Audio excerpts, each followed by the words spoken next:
네, 안녕하세요. 네, 대환 씨 혼자 딱 와 있네. 응?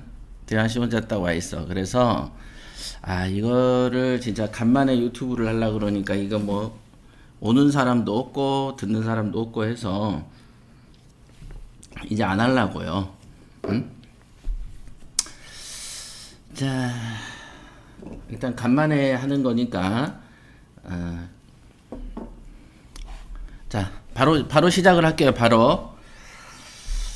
자, 오늘은 어쨌든 뭐 제가 이제 오늘 그 과기사 그 칠곡의 노얄 아파트 그거 이제 그 체납 관리비가 있잖아요. 한 2년 정도 되는 관리비인데 사실은 요거가 지금 조정이 들어와 가지고 이제 조정 단계로 들어갔거든요. 그래서 이리저리 좀 따지고 숫자 좀 따져보고 여러 가지 법적인 논점들이 있지만은 그 논점들을 어떤 식으로 이제 처리해야 될지 손익 계산도 해보고 그러고 이제 그 오후에 들어왔거든요. 그런데 이제 그 와중에 이제 한 6개월 정도 소송을 끌었던 것이 있었어요. 근데 이제 유리하게 끝났습니다.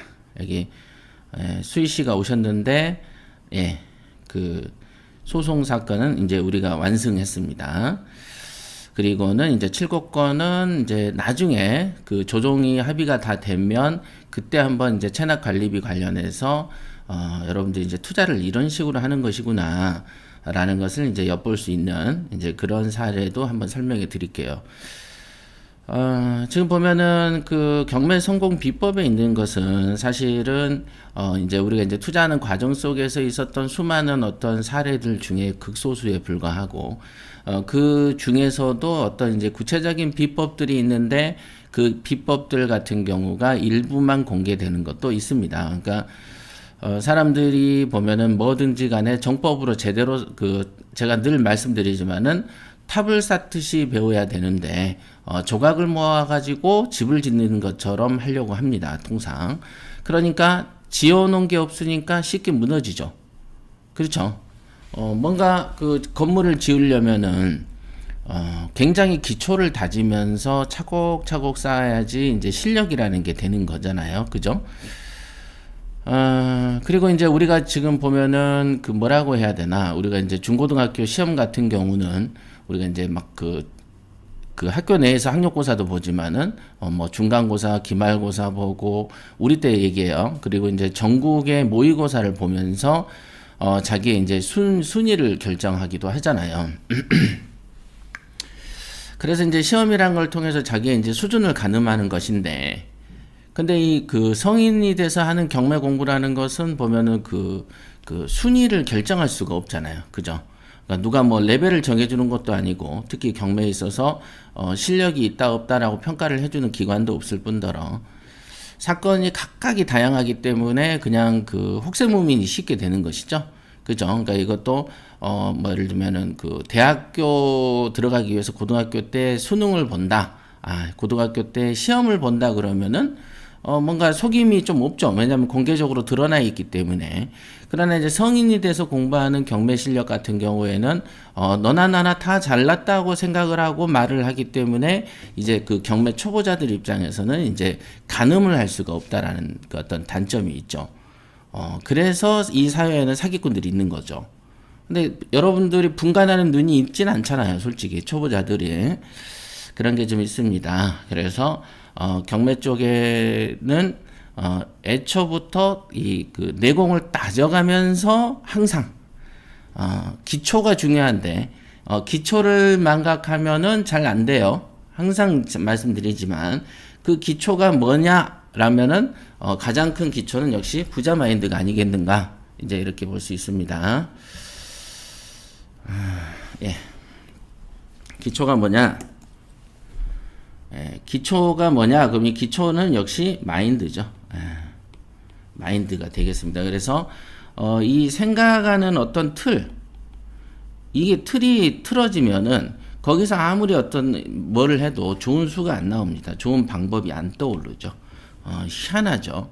그래서 정말로 그 부자 마인드는 정말 중요한 게, 명도할 때도 똑같죠.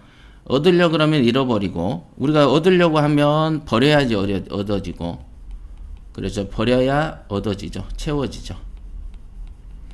우리가 이제 잔에다가 술을 담아도 술을 추가적으로 담으려면 어떻게 해야 됩니까? 이미 버려서 비워놔야지 그 다음에 추가적으로 얻어지는 것이죠. 그러니까 재산이라는 것도 비운다는 뜻이 뭔지 버린다는 뜻이 뭔지를 생각하면서 해야지 여기다가 내가 재산을 계속 차곡차곡 쌓아서 창고 자체는 그 10평도 안 되는데 여기에 뭐 100평어치 쌓아야지 한다고 쌓여지지 않죠. 그렇죠. 우리가 보통 이렇게 짓다 보면은 무너지죠. 그지만 처음에 이렇게 지어지면은 안 무너지죠. 이런 거.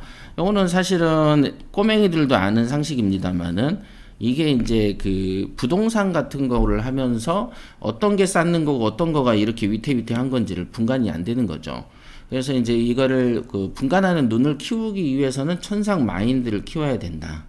마인드를 안 키우면은 잘 모르게 돼요. 이게 잘 할 수가 없어. 그러니까 이제 여러분의 상태를 보면은 왜 의사가 그 병에 대해서 강의를 해주라 그러면은 의사가 병에 대해서 얘기하라 그러면은 몇 시간은 떠들겠지만은 특별하게 뭐 떠들 거 없잖아요. 여기서 여기까지 다 떠들어야 되는데 1부터 100까지 떠들어 줘야 되는데 그게 어렵죠. 근데 의사한테 환자들이 개별적으로 오면 환자 한 사람마다 떠들 말이 생기죠. 상태를 보면은 자꾸 떠들 말이 생기는데 전체를 말하자면은 말하기가 난망하다 이거죠. 그래서 경매에 있어서도 제일 중요한 것은 마인드다라고 말을 할 수는 있지만 개인이 와서 딱 보면은 상태를 보고서는 어떻게 하라라고 말을 하는 것은 무궁하게 이어질 수 있다라는 것이죠. 자, 이 뜻을 비유를 들면 이제 이해하실려나 모르겠다. 그래서 오늘은 제가 이제 간만에 이제 방송을 하는데요. 예. 그래서 사실은 아까 음악을 켜놨는데 대환 씨 하나만 딱 와 있길래 에이씨 안 해. 이제 바로 꺼버리려고 했었어요. 바로 네. 일단 간만이니까 여러분들 인사말 보시고 예, 대환 씨 오셨고요. 본방이라고 해서 칼퇴근하고 왔습니다. 네, 예, 다른 분들 많이 오셨고요. 네, 한규씨, 지문씨도 오셨고, 네, 다 아시는 분들입니다. 자, 오늘 설명해 드릴 것은 의심은 성공의 시작이다. 이 제목도 이제 제가 정했을 때는 이유가 있겠죠. 의심을 하면서 시작을 해야 된다, 이게. 외관적으로 보이는 것을 믿어버리지 말고 외부에 보이는 것을 의심하는 데서부터 성공이 시작된다. 의심부터 성공이 시작된다. 이거는 의심을 한다라는 말은 내심 시나리오 훈련하고 맥락이 다 있다. 요거는 이제 공부하신 분들은 아실 거예요. 시나리오 훈련을 쓴다라는 것은 의심하지 않고서 시나리오가 써질 리가 없죠. 믿어버리는데 시나리오가 써지겠습니까? 그렇죠. 그러니까 의심은 성공의 시작이다. 이거는 이 시나리오를 많이 쓰는 것이 성공하는 지름길이다.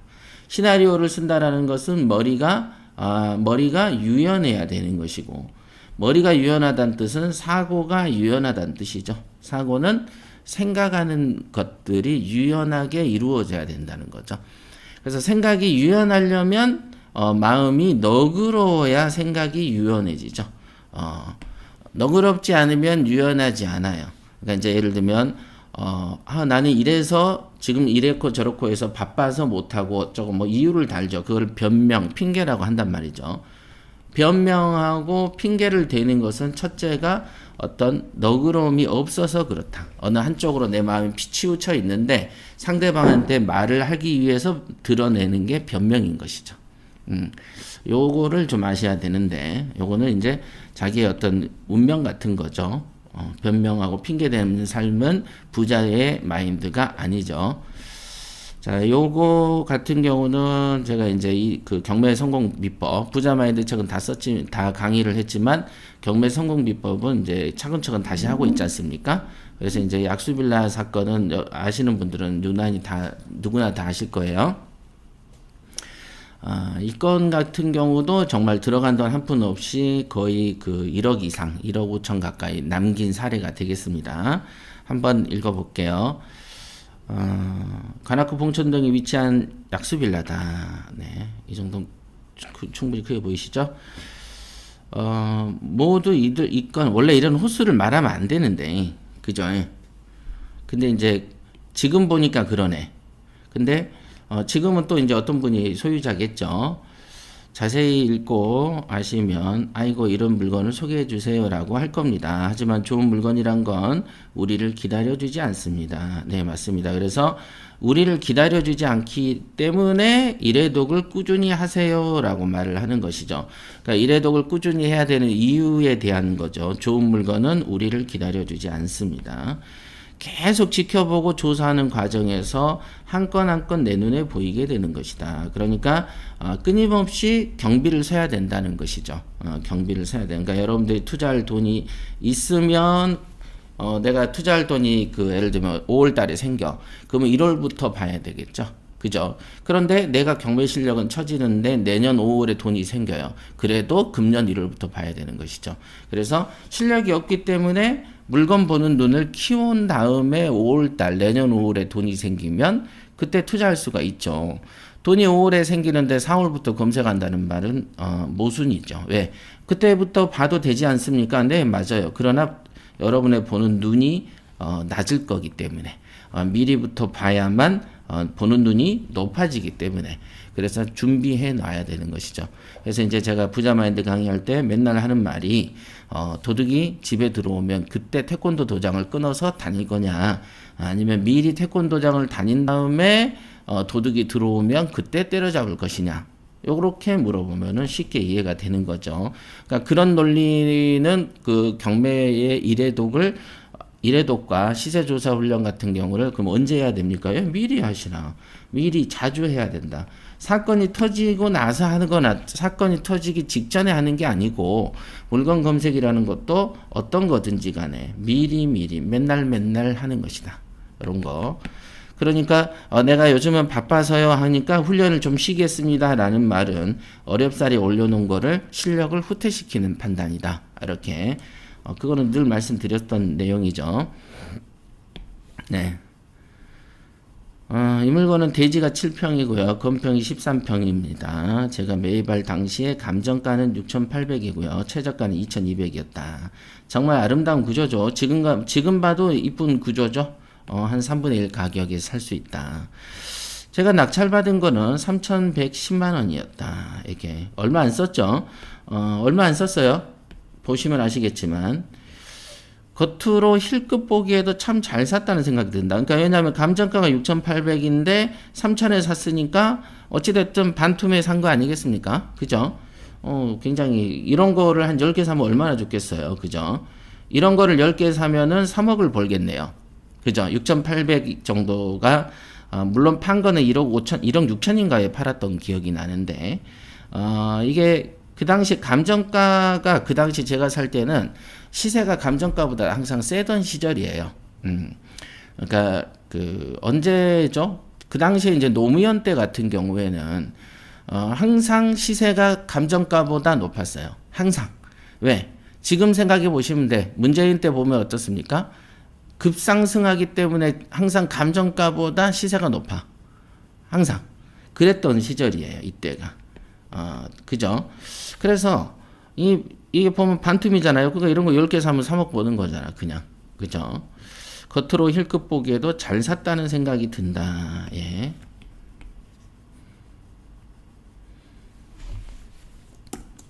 이때 당시 시세가 7,200에서 한 8,000 정도 됐습니다.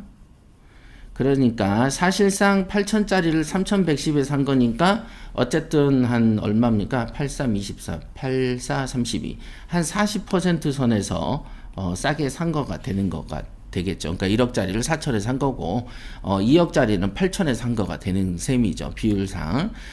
그러니까 잘 샀네. 이렇게 생각할 수가 있다. 근데 전세금이 5,000이었으니까 우리가 3,110에 사가지고도 전세 5,000을 딱 빼버리면 들어간 돈 없이 실제로도 한 2,000 정도 더 땡길 수 있고 그 다음에 시세 차익도 한 6,000 정도 남는 그죠? 그러니까 이런 물건이다. 그러니까 이런 것만 했으면 뭐가 문제겠어요? 10개 맞으면은 거의 로또 하나 맞는 거가 되는 거 아니겠습니까? 그죠? 그런 물건이 이때는 많았어요. 당시에 제 수중에 약 3천 정도 가지고 있었고요. 기억도 안 난다, 이 돈은. 저는 과거나 지금이나 투자할 때는 통장에 돈을 절대로 그냥 놔두지 않습니다. 예. 요게 이제 저의 습관이 돼 버렸어요. 그러다 보니까 이때는 이제 사업이랄 게 없잖아요. 크게 한 것도 아니고 뭣도 아니던 시절이기 때문에 그때는 요런 게 저에게 있어서 미덕이다. 미덕. 이제 돈을 좀 놔두지 않았죠. 돈을 놔주면 놔둔 만큼 손해였죠. 왜냐면은 은행에 놔두면 은행 이자는 뭐 1%, 2% 정도가 이자라면 물건을 이런 거 하나 사면 지금 보셨겠지만 시세 차익부터 시작해서 들어간 돈이 없을 정도의 물건이 수두룩 챘기 때문에 실제로 통장에 돈을 둔다는 것은 그야말로 일종의 심하게 표현하면 제약이었다 이게. 그래서 경매로 돈을 벌 수 있는 어떤 폭발성을 알고 있기 때문에 통장에 돈이 머물러 있는 것 자체는 나의 게으름이나 아니면 어찌 보면은 뭐라고 표현해야 되나 그냥 돈을 낭비하는 것이었죠. 돈을 낭비하는 것이죠. 바로 이런 걸 살 수가 있었기 때문이죠. 그런데 이 습관이 이게 들다 보니까 이게 사업할 때도 이런 습관을 들여가지고 앞뒤 안 보고 막 이리저리 막 질러버리고 사버리는 것 때문에 지금 힘들 때도 있었어요. 이런 거가 조절이 좀 돼야 되는데 이 조절은 이제 여러분들은 어차피 사업하시는 분들이 아니기 때문에 제가 알기로는 거의 다 사업보다는 이제 직장 다니신 분들이 경매를 많이 배우거든요. 그러니까 사업하는 사람들은 사업한다고 경매를 못 하더만, 내가 바쁘다란 이유로. 바쁜 이유도 뭐예요? 여러분들이 바쁜 이유가 뭐예요? 돈 벌려고 바쁜 거 아니에요? 놀려고 바쁜가? 내가 놀기 위해서 노는 시간이 부족하니까 내가 경매를 못해서 어쩌죠? 이런 거는 이해되죠. 왜냐하면 놀고 싶어서 안달인데. 근데 문제는 직장이 바쁘고 뭐가 바쁜 건 결국은 돈 벌려고 바쁜 거 아닙니까? 그렇다면 그거 본인들이 직장 월급보다 더 버는 경매에서 더 바빠야지. 그러니까 제 아무리 경매가 바빠도 직장이 아무리 바빠도 경매할 시간은 남겨놓는 것이 이치에 맞고 상식에 맞죠. 사람들이 자기 연봉이고 뭐 8천이고 1억이고 간에 그 1억 벌려고 바빠서 경매를 안 한다는 것은 말이 안 된다. 이거 말이 안 되죠. 이렇게 해서 모아도 경매로 차라리 2건 해버리면 2 이상 벌거든요. 그러니까 가만히 생각해 보면 돈 벌려고 하는데 작은 돈 벌려고 큰 돈 놓치는 거를 되게 자연스럽게 표현하는 걸 보면은 좀 놀랍다. 이게 초등학생들도 10,000원짜리 가질래 1,000원짜리 가질래 그러면은 10,000원짜리를 집게 마련인데 성인이 돼가지고 작은 돈에 집착해서 큰 돈을 놓치는 경우들을 보는 것은 조금 이해가 잘 안 되죠. 그러니까 여러분들도 제 말을 듣고 가만히 생각해 보시면 알 거예요. 돈이 들어오면 그 즉시 최대한 빠른 시간 내에 투자할 돈을 찾아서 잡아버린다. 네, 이랬어요. 저는 늘 이랬어요. 이 방법이 늘 성공의 길이었어요. 그렇기 때문에 그래서 한가하게 지분 경매해가지고 소송하니 뭐하니 하고 뭐 이런 물건 사야지요 하면서 들고 오는 물건들 보면은 막 돈을 직접 빨리 안 벌고 돈을 빨리 벌려고 투자하는 건데 빨리 안 벌고 지지부진하게 힘들고 노가다 하면서 막 소송 뒤지게 하면서 버는 것을 선택하는 사람들도 있습니다. 가장 빠르게 돈 버는 길을 찾는 것이 우리가 어떤 짧은 인생에서 빠르게 부자 되는 길이 아니겠나 싶습니다. 대다수 투자자들은 따로 좋은 때를 기다려서 좋은 물건을 잡겠다는 생각을 하기도 하는 모양입니다만은 그런 방식은 자신의 미래를 우연적 요소에 기대는 신통치 않은 투자 방식임을 말씀드린다. 네. 대다수 투자자들은 따로 좋은 때를 기다려서 좋은 물건을 잡겠다는 생각을 하는 모양입니다만은 그런 때라는 것은 존재하지 않고 우연적 요소를 기대하는 것이다. 이렇게 이제 제가 표현한 겁니다.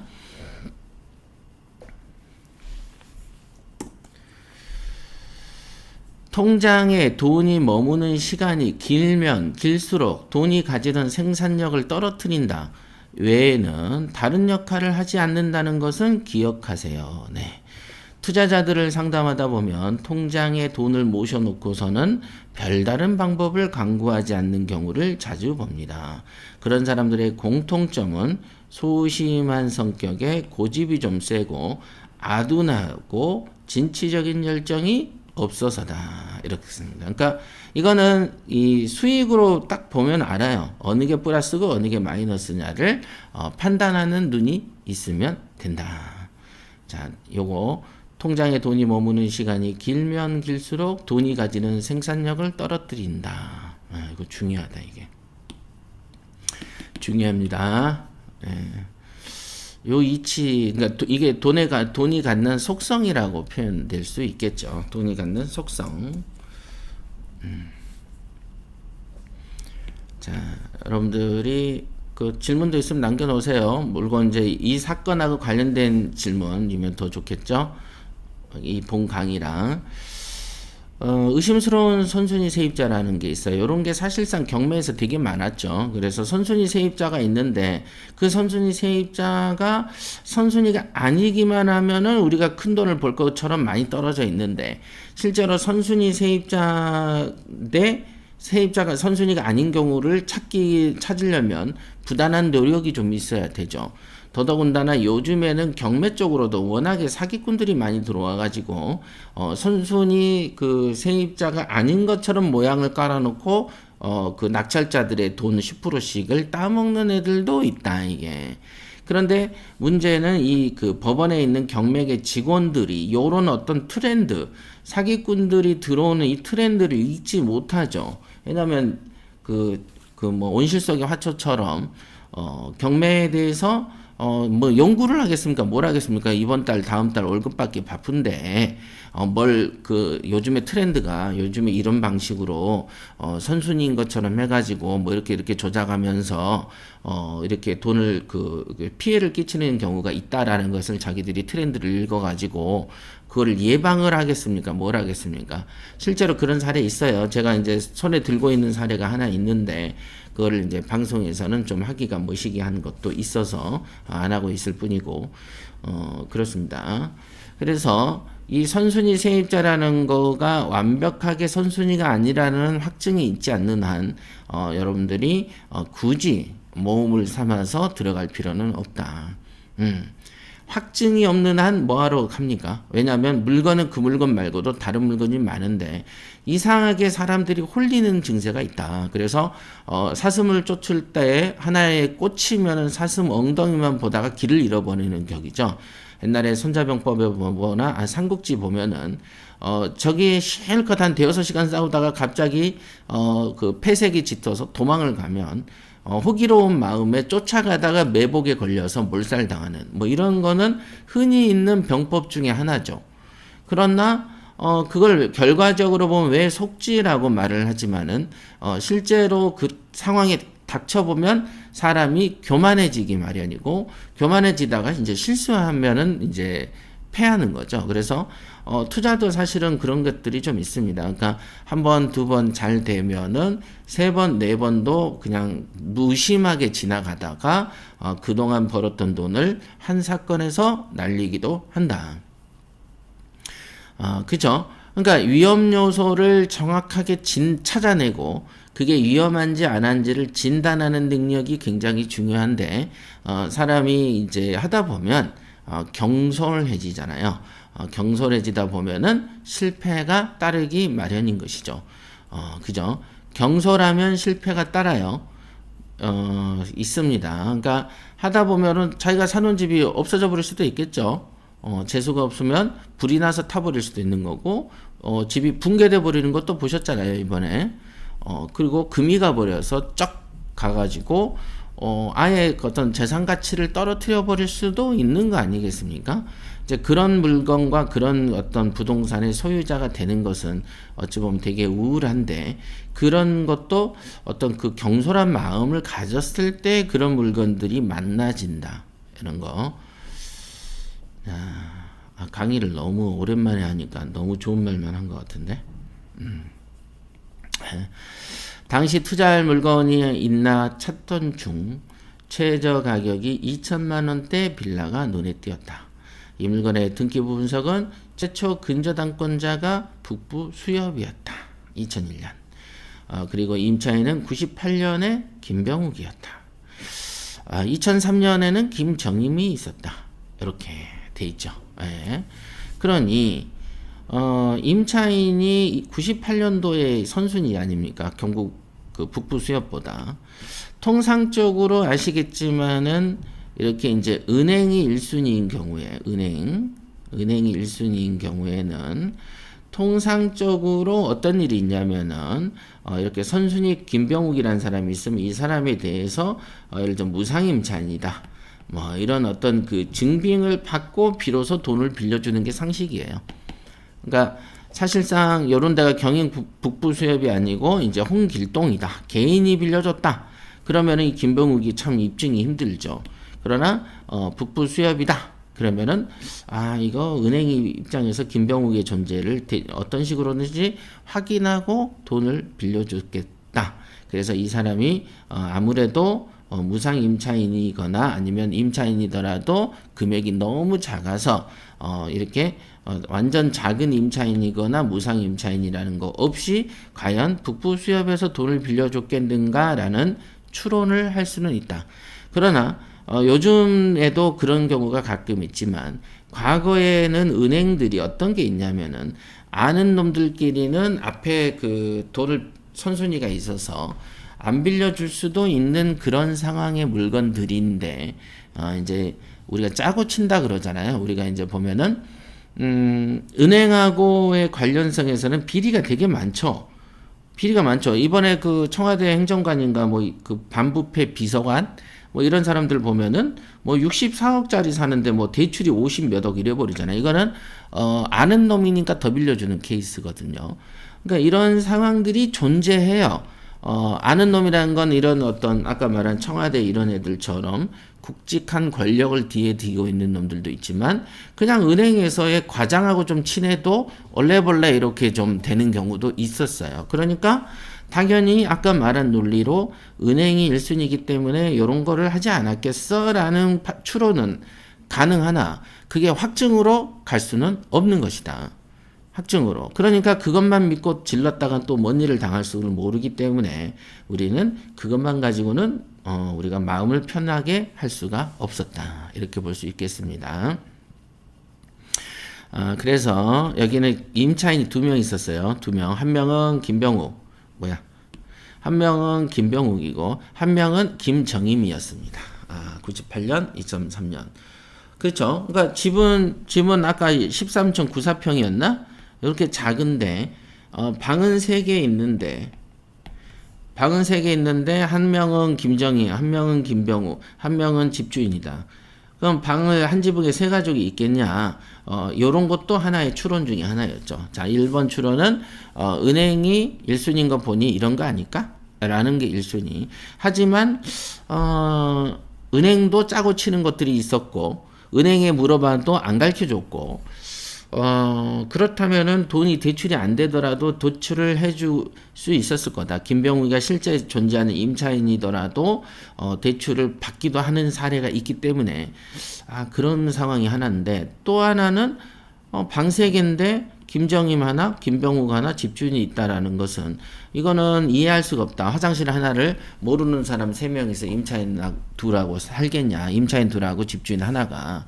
요런 것도 하나의 추론에 불과했던 거죠. 그러니까 추론을 한 거예요. 그러니까 추론이 1개, 2개 겹치니까 이거는 강력한 의심으로 이렇게 가는 거죠. 이 김병욱은 아닐 거야라는 어떤 의심의 단계에 이른다 이게. 그러니까 만약에 그런 의심들이 겹겹이 되지 않았으면은 직접 현장에 갈 필요가 없었겠지만 의심들이 이제 1-2개 이제 쌓이면 현장에 한번 가보는 거죠. 이거는 한번 조사해봐 뭐 이런 생각이 들 수밖에 없었던 이 건이었다 이렇게 볼 수 있겠습니다. 권리분석상 근저당권자보다 앞선 김병욱은 확정일자가 근저당보다 빠르고 배당 요구를 했을 때 낙찰자가 인수할 금액이 없을 건데 근데 김병욱이라는 사람은 전입만 되어 있고 확정일자가 없었고 배당도 하지 않았다. 참 그죠?